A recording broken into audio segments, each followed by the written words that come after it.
Salut à tous, dans cette vidéo, on va corriger l'exercice 6 du TD problème de géométrie.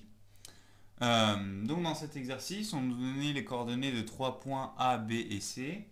Et donc dans la première question, on nous demandait de calculer le déterminant des vecteurs AB et AC.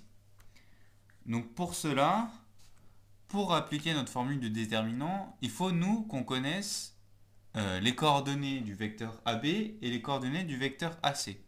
Donc la première chose à faire, c'est d'abord de calculer les coordonnées de AB et de AC. En utilisant les formules, donc c'est arrivée moins départ, les coordonnées de B moins les coordonnées de A. Donc ça nous fait 4 moins 2, moins 2, moins 3. On fait attention, ça fait moins moins. Donc 4 moins 2, ça fait 2. Et moins 2 moins 3, ça fait moins 2 plus 3. Donc ça fait 1. Donc les coordonnées de AB sont égales à 2, 1. On fait pareil pour les coordonnées de AC. Donc 8 moins 2 et 0 moins 3. Et donc ça fait 6 et 3. Donc maintenant on peut calculer le déterminant de AB et AC. Donc on note comme ça det AB AC. Donc on recopie les coordonnées de AB en colonne, 2, 1. On recopie les coordonnées de AC en colonne, donc 6, 3. Ce que je vous conseille, c'est de faire ce petit signe là pour se rappeler de la formule. Donc du coup la formule, elle nous dit que c'est 2 fois 3 moins 1 fois 6.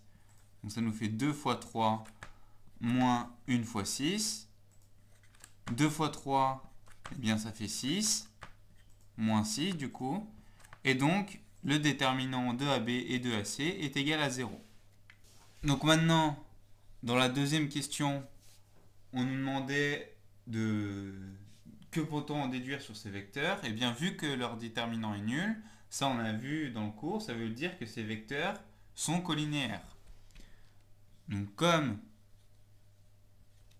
le déterminant de AB avec AC est nul,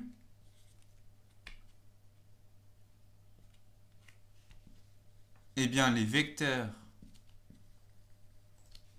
AB et AC sont collinéaires. Attention, ne dites pas parallèle, pour des vecteurs on ne parle pas de parallèle, on dit collinéaire. Et maintenant, dans le troisième, on nous demandait de trouver une égalité entre ces deux vecteurs. Et oui, ça ne vient pas de n'importe où. Vu que AB et AC sont collinéaires, on a vu dans le cours que ça voulait dire qu'ils étaient proportionnels, du moins que leurs coordonnées étaient proportionnelles. Donc ça veut dire que l'un s'écrivait un certain nombre de fois l'autre. Et si on revient à nos coordonnées qu'on a calculées tout à l'heure, on avait AB qui était de coordonnées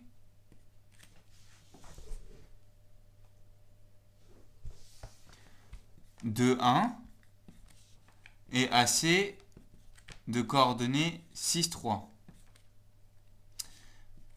Et bien là, on voit que si on multiplie AB par 3, on aura 2 fois 3, donc 6 en haut, et 1 fois 3 en bas, donc 3. Donc on voit que AC, eh bien c'est la même chose que 3 fois AB. Donc voilà pour la question 3.